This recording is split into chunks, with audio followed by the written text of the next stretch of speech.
producer, and it always baffles me whether I should say orchestral maneuvers in the dark or just say, ladies and gentlemen, this is OMD.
Another one of them.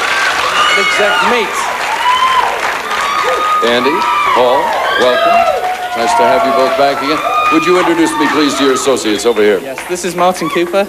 Martin, welcome. Over yonder. Malcolm Holmes. Malcolm, it's a long trip. Thank you very much. Will you gentlemen be home in Liverpool for the holidays? Oh, you kidding now? You're working? We're still on tour right through to the end of January. We are, what is today's date? December 14th, does anybody know? Thereabouts. Where will you be tonight? Well, New York. I think. Is he always like this? Is he always so definitive? He's a shy guy. He's a shy guy. I have to look after him. You are in New York tonight. Yeah. By the miracle of television, you're 3,000 miles away in Los Angeles at the moment. But tonight, New York. Let me talk to you a little bit about music. Who produced the album? Stephen Hague produced the new album. We normally produce it ourselves, actually, with the use of a really good engineer. But why bring somebody else in? Well, we liked some of the stuff he did with Malcolm McLaren, and we just got on with him really well. I think that's really important when you're working with somebody in a studio for months on end. All right, now, let's go to something there's been a lot of conversation about. You were telling me when we were rehearsing earlier about machines now that can take sounds and duplicate them. Don't give me the same example you gave me before. But what does it all mean? You mean machines can do what men and women do? Well, the great thing about them is that they can reproduce acoustic sounds perfectly. It's just like a digital recording of a real instrument, except, you don't have to spend like 2 years learning how to play a violin. When you get someone to bow one note of a violin into your instrument, you play it back yourself. Then it can all be done forever out of the machine? That's right, yeah. Putting real musicians out of jobs, but it allows people like us to sound good on record. It's a dreadful argument going on, but that's neither here nor there, as long as it's good music. How long will your stay in this country be? Well, until the end of January, I think, when we finish this tour. Please come back again soon. What is the next song? Secret, with this man singing it. Let's do it. Ladies and gentlemen, OMD.